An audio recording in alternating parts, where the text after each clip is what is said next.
we all are bearing the brunt of it. And yet we all think that this is everyone's problem, not just mine, so why should I care? Hence, the climate crisis is worsening. As the climate crisis intensifies, it is rooted in a system of injustices which is becoming more and more obvious these days. It is reinforcing the existing status quo, with poorer nations continuing to suffer from the worst impacts of environmental degradation, water and food insecurity, extreme climatic conditions, and geopolitical instabilities. Young people like you and I across the world face uncertain future. So the way forward is to strive for climate justice, not as a utopian dream, but as an urgent imperative for all the lives and species on Earth. To address this issue, may I have the honor to welcome you all, a very renowned environmentalist, Director General of the Energy and Resources Institute, and an adjunct professor at the Michigan State University, Dr. Vibha Dhawan. Dr. Dhawan is also a writer, a researcher, and a former advisor to an Assamese government. With this, I would also like to introduce two of my good friends, Pranav and Abhilasha, to moderate the sessions. Thank you so much. Thank you, Kashi. Hello and welcome to everyone. This is the first session of Compass 2022 for today. We have with us Dr. Vibha Dhawan. Thank you so much, ma'am, for being here. We believe that her presence will make this academic session way more insightful. First of all, we would like to apologize for all the delay and inconvenience that we've caused. And now moving on to the session. There's a brief introduction that I would like to give you about the session. Firstly, ma'am will be presenting about climate change, and then we'll move on to some moderated discussion and followed by audience questions. So if you guys have any questions, you can save it for the last. A quick reminder, guys, please keep your phones on mute and be cognizant of the speaker. Thank you so much. Ma'am, you can.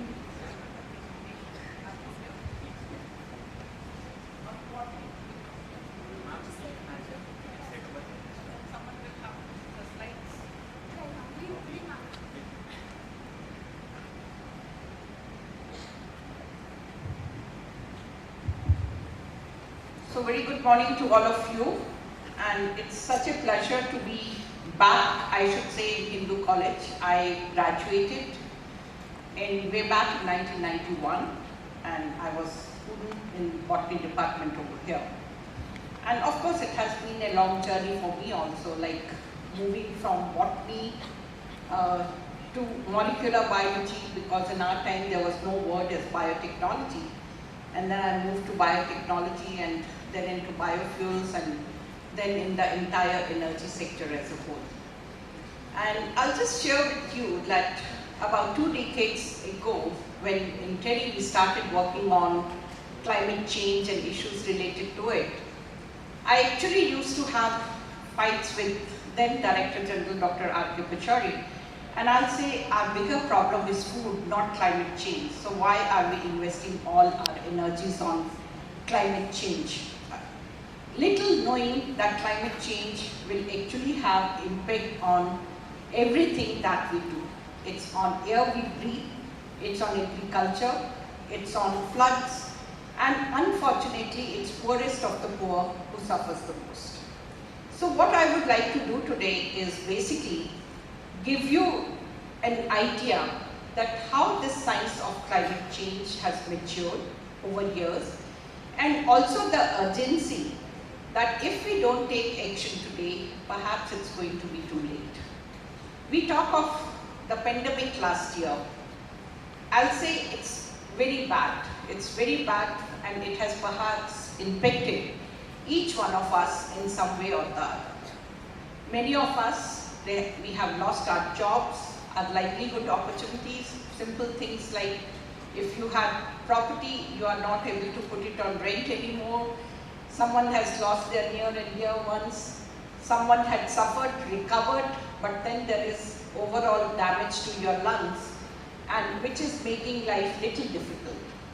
And more than that, there is some sort of uncertainty, because even today when you are listening to the news, you're really worried about what is the number of cases, what is the fatality of new strain, is the fourth wave going to come, and so on. But this pandemic has also taught us many things. The most important one being that we have only one planet to live.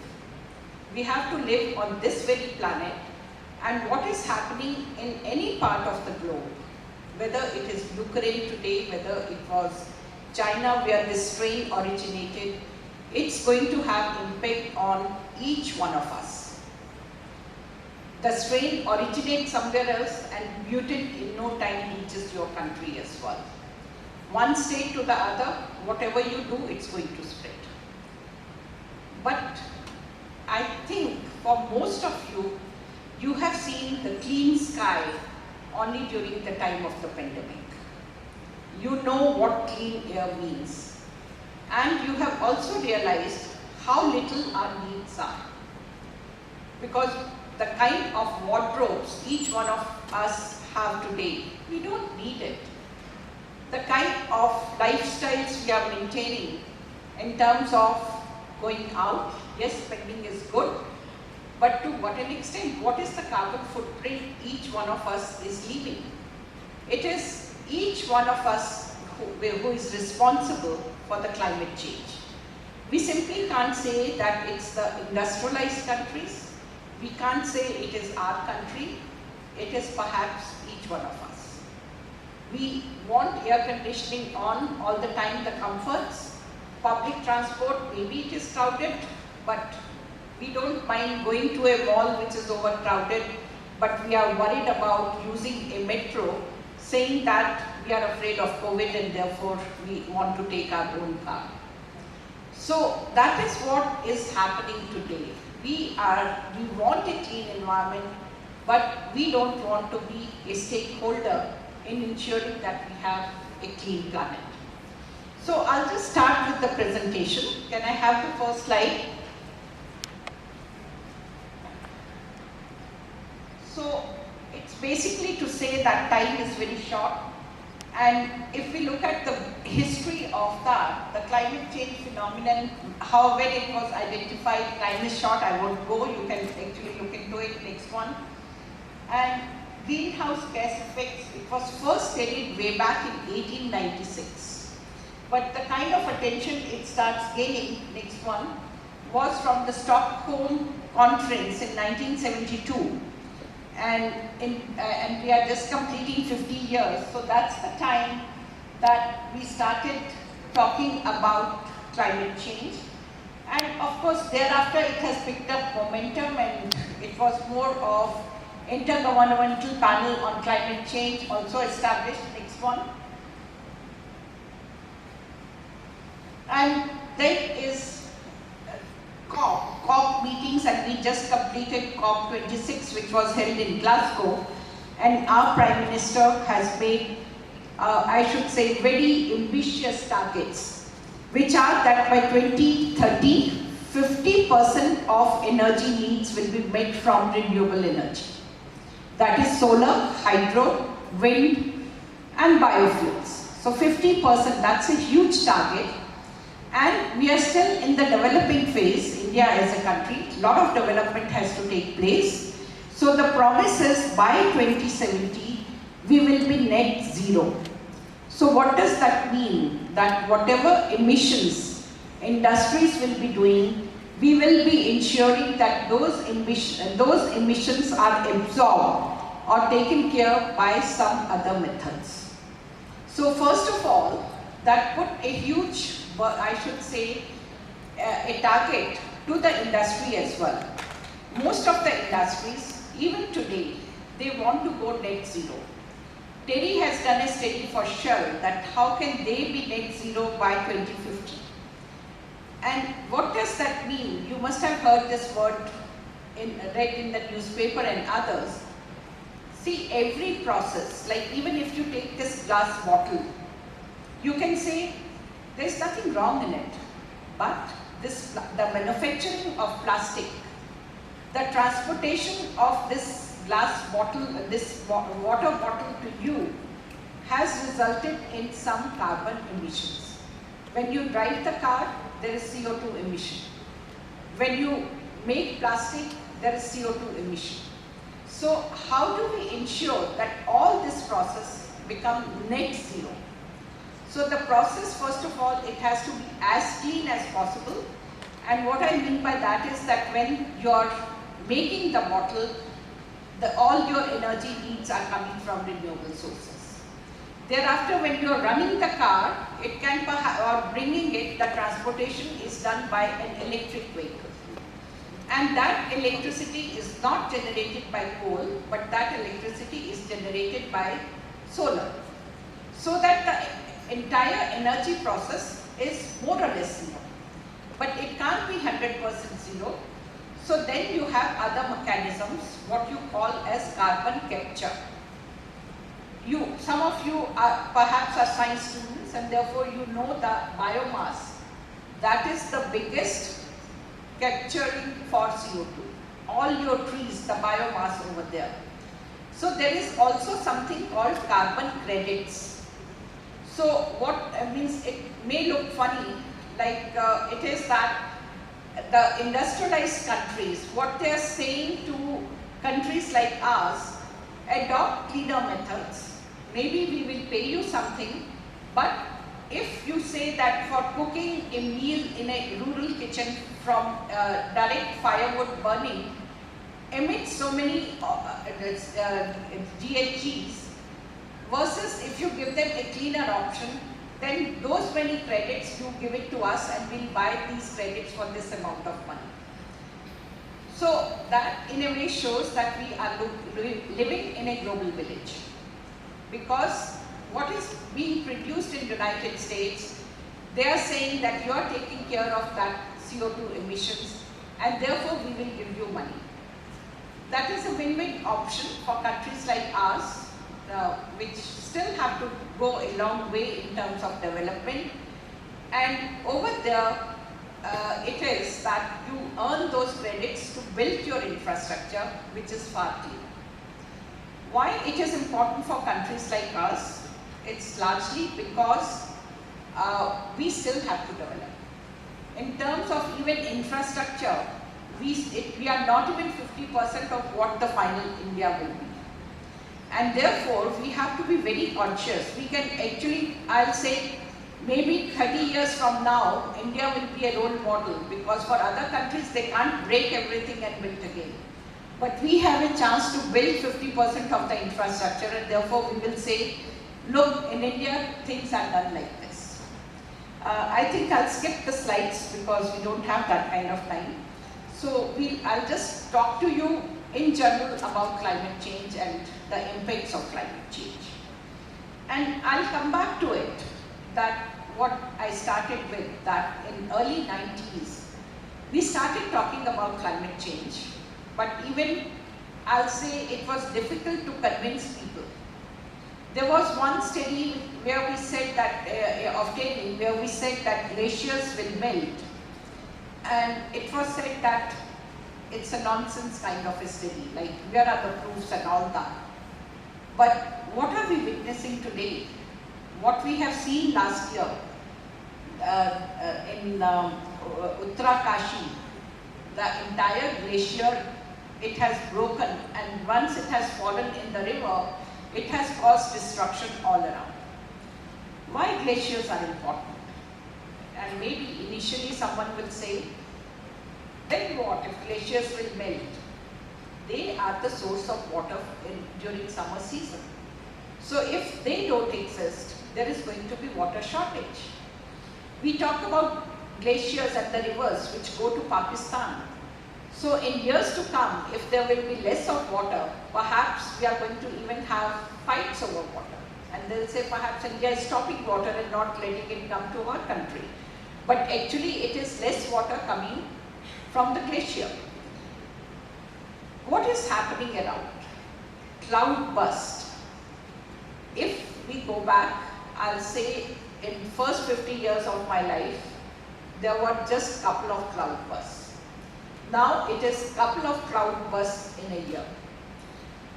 If you have visited areas above Rishikesh and all, and I went there 2-3 years back, and you know the destruction which you still see because of the landslides which has happened over there.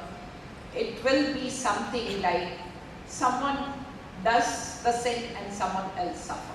Because those poor communities, they haven't done anything wrong. But what is happening is because of the floods, they lost everything. I met one lady and she was serving us food and all that, and very cute 32-year-old lady, and it started raining and her boss told her, help her in getting down the hill. And I started talking to her and I said, how long you're here and all that. And then she mentioned she lost her husband. She said, I don't know. He was a driver, but we never found his car or him. Now I have 2 children and my boss over here is very good. He's giving school education to my children. I cook the food and my entire family eats there. She doesn't even have a single rupee in hand, ever. Can you imagine those lives? But that is what is happening over there. So you really have to go and witness those places that because of the climate change, how the communities, the poor communities are suffering. Now, what is causing climate change? It is all our actions. The way, and you look at every activity, both in terms of modernization, as well as meeting needs of the increased population, because you have more mouths to feed and therefore sometimes you say, I don't have an option. And therefore you go for the kind of practices you are following. I'll start with agriculture. You must have heard about conservation agriculture, or what our government is also emphasizing, organic cultivation. Now, and just try to, because I want to make it as simple as possible. We grow plants, we cut it, we burn the crop residue, and we eat the grain. So every year, in a way, you are taking out nutrients from the soil, and to ensure that you are still able to cultivate crops, you are putting artificial inorganic fertilizers. Where does the fertilizer come from? You are making it in big factories. Production of urea, it's a very energy intensive process. So there are greenhouse gas emissions. That fertilizer will be distributed in every nook and corner because farms are everywhere. So again, you are carrying them, and therefore there is cost associated, or transportation cost as well as GHG emissions because of the transportation of these fertilizers. What were we doing earlier? Earlier it was a sustainable model. The crop residue will be fed to the animals over there, and those animals, in a way, the waste, animal waste, will then be used as a manure. And also part of the crop residue you will do for mulching, you will cut it, and therefore the nutrients more or less were returned back to the soil, and you needed no inorganic fertilizer. Then comes, because there are, and also because of the climate change, last year also you must have read in the newspaper that there is threat of locust attack, because temperatures are such that you will have more and more of these insects which will surely harm your crop, and therefore you want to keep their population under control. And you spray all kinds of the chemicals, some of which are carcinogens, and therefore the number of cancer cases also goes up. So it is having indirect impact on our health as well. So I'm not saying that organic cultivation is the answer, but perhaps a combination of both. Again, not that science has stopped, and people do realize, and now we are working towards nanochemicals. there is already nano urea in the market. So what one is doing, you are spraying that urea. So 250 ml of urea, nano urea replaces 50 kg bag. So the transportation costs come down, production costs come down. We are also working on, can we develop it biologically so that you are not using any chemical, and that is what is one is able to do now. And every particle is delivered to the plant. So nothing is going to the air, nothing is going to the soil underneath, and it is not polluting your water any longer. So you are overcoming that entire thing. Now let me come to our own way of living. The problem with each one of us, and in a way, let me take you back. If you remember your grandparents or great-grandparents, the kind of life they used to live versus the way we are living today. It's really, really different in terms of everything. The way we eat, it's all, in a way, the most comfort food becomes bread for us. And look at the cases of diabetes which are going up. You go for a walk. I remember when I was a student, it was university special at 7:40 in the morning, and you can never afford to miss that. So in the morning, you just run towards the bus station. I used to get down here, walk to botany department, no lift in the department, so whatever you have to do, you are walking up and down, never even thinking that I'm going down or I'm going up. So that was your lifestyle. What is happening today? I think 50% of the students are also coming by their own cars. So therefore, they can't travel in bus. There is no walking. They may go to gym, but again, every equipment over there requires energy. So for your walking, you are ensuring that you are leaving a footprint. So, number of clothes we have, our parents versus us. Have we ever thought that even preparation of jeans or a t-shirt, it costs so many things? Do we require that many things? Once they are old, we simply say, like I'll say, it also has changed over time. Perhaps in my generation it was more of, we wanted to collect more, but then perhaps our children feel that yes, we only have 2 or 3 wardrobes and therefore I'll bring 10 and throw 10. Is throwing the answer? Is it sustainable?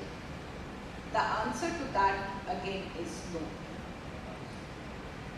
Let me again come back to climate change, and there is one international organization by the name IPCC, Intergovernmental Panel on Climate Change, in which different countries participate, and it is a research-based organization. So they bring out scenarios. With this, as usual, if we continue on this path, what will happen, say, 10 years from now, 20 years from now, and so on. And their report says that we have to curb increase in temperature on this planet by 2 degrees, ideally 1.5 degrees. And if it crosses 2 degrees, what's going to happen? Sea level rise. You might say, then what? It may be the cities, the coastal cities which will suffer. But why should I worry in Delhi? But it is not just those coastal cities where a lot of infrastructure has been created that will be submerged, but it's also going to cause what you face all the time. We have started facing it, hurricanes and so on.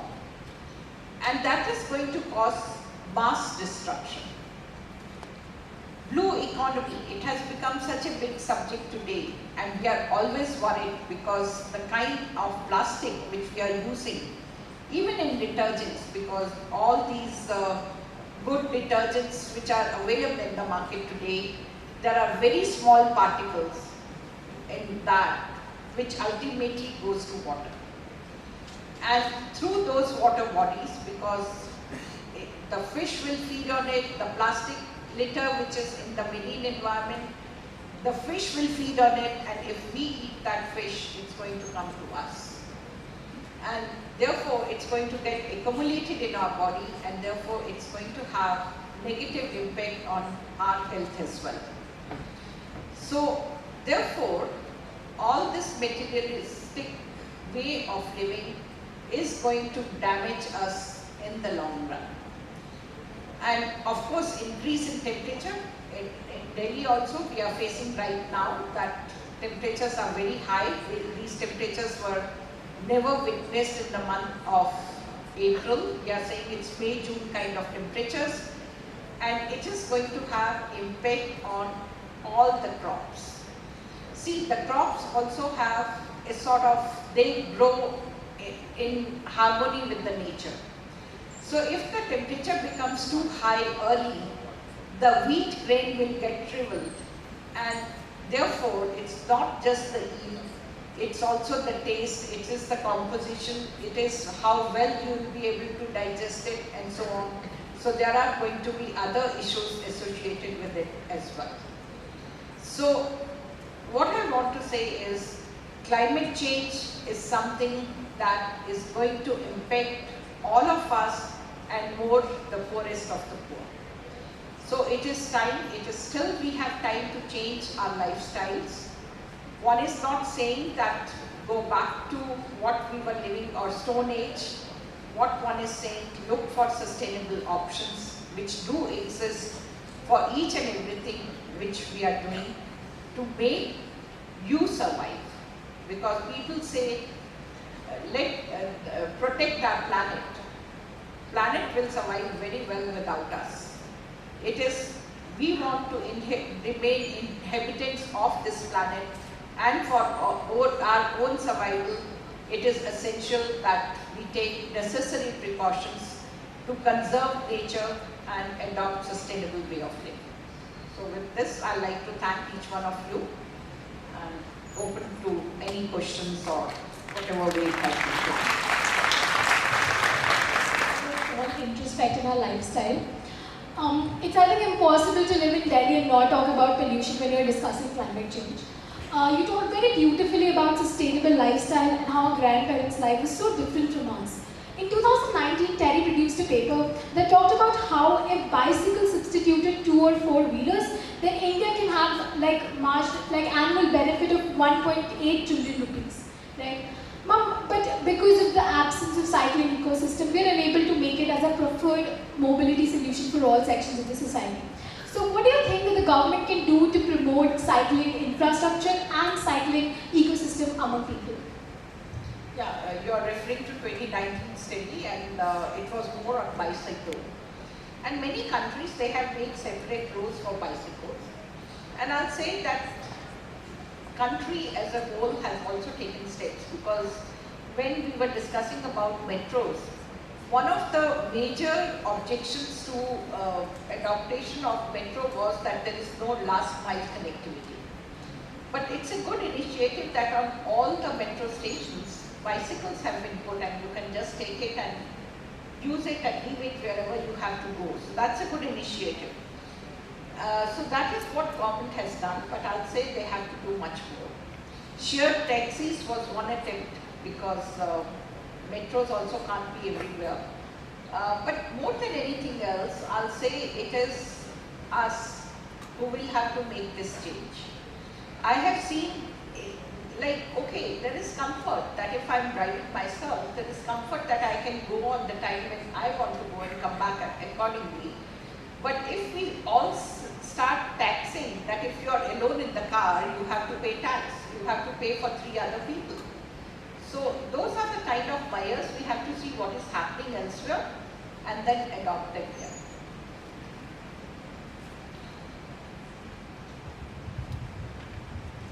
Our recent study also shows that how many hours have been saved in Delhi because of introduction of metro, because otherwise there are so many traffic jams.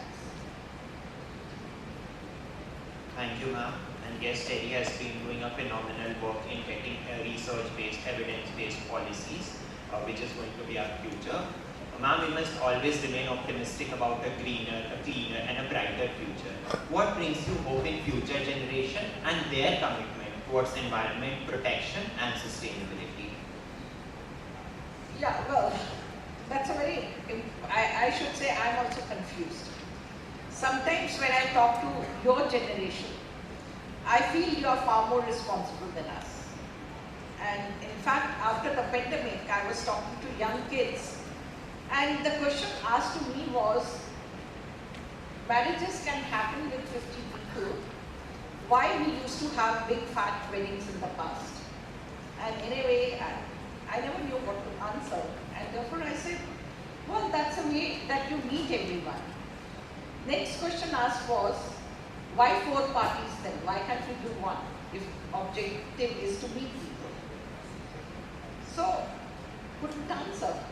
And then I said, because you earn money. Then the next question was, why can't we distribute that money to poor? So that gives me confidence that this generation is thinking that way. On the other hand, many a times because you have surplus money, when India got independence, more than 50% of the people came from Pakistan, and for them they had to build their house, they have to build everything. Or really speaking, that generation took care of their kids. Then came our parents, they built houses, and our generation and our next generation, they only live for today. It's plastic money, they buy what they wish to, so therefore I'm not sure how responsible they are going to be. The only thing is that now the impacts of climate change are visible, and therefore perhaps they can't keep their eyes closed and they'll have to act.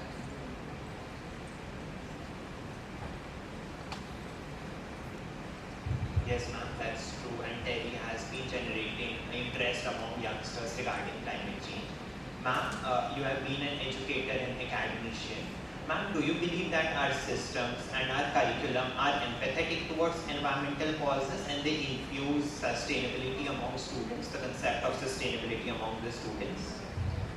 I don't find, really speaking, that our curricula is not towards that, and that was one of the reasons that Delhi also started with Delhi School of Advanced Studies. And our objective was, and we believe that education at your stage is extremely important, and if we can tell you that sustainability doesn't mean going back to Stone Age, it doesn't mean discomfort, and it is basically, and greener is not expensive, so it is an attitude.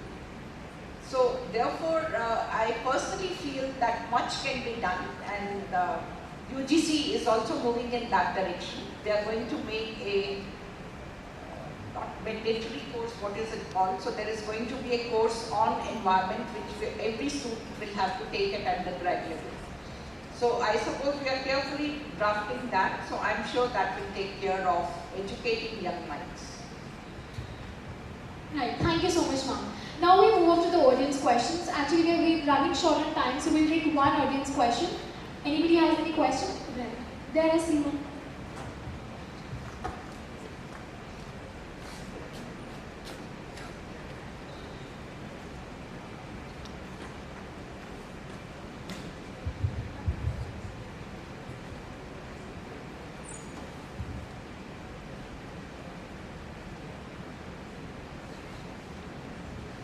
Good morning, ma'am. Ma'am, as you must be aware, in the COP26 summit at Glasgow, India made a lot of ambitious announcements where it said that it would be cutting down its emissions to net zero by 2070. However, we also, the world also experienced last-minute intervention by India, where it said that it wanted to phase down the language on the coal emissions, wherein it would where it would want to replace phasing out coal to phasing down coal, right? So, ma'am, would you say that asking for such a leeway hints at how we are underplaying a role in this fight against climate change, or that we are sort of foreshadowing the onus that we have as one of the leading powers that can tackle climate change? See, really speaking, this is playing with the words. Right. Phase down, phase out. Phasing out will also be through phasing down. Now, why it is important, and I think it was rightly said by our minister, and the reason for that is the developed part of the world, be it America, India only has one fossil fuel available, and that is coal. We are still using gas. Look at the usage of gas, it's not clean either. Look at the total usage of coal by US, China and others.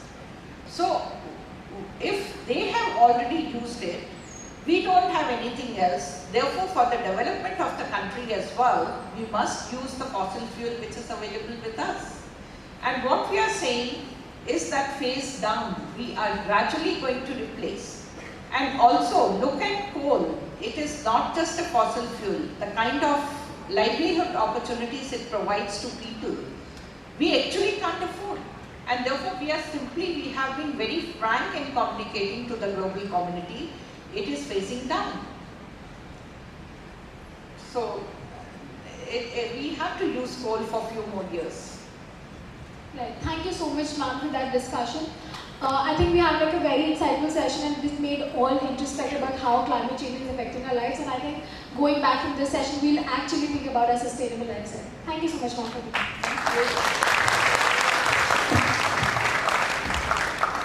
Thank you so much, ma'am, for such an enriching session on one of the most pressing issues of our time. And again, thank you on behalf of the whole Hindu community for choosing to come to Hindu College among all the great things that you can do. To show our gratitude, may I request Anuradha Sharma ma'am, Senior Faculty Member of Botany Department, Hindu College, and Tanish Kedam, the President of Caucus, the Discussion Forum of Hindu College, to present a token of appreciation and love to Dr. Vibha Dhawan ji.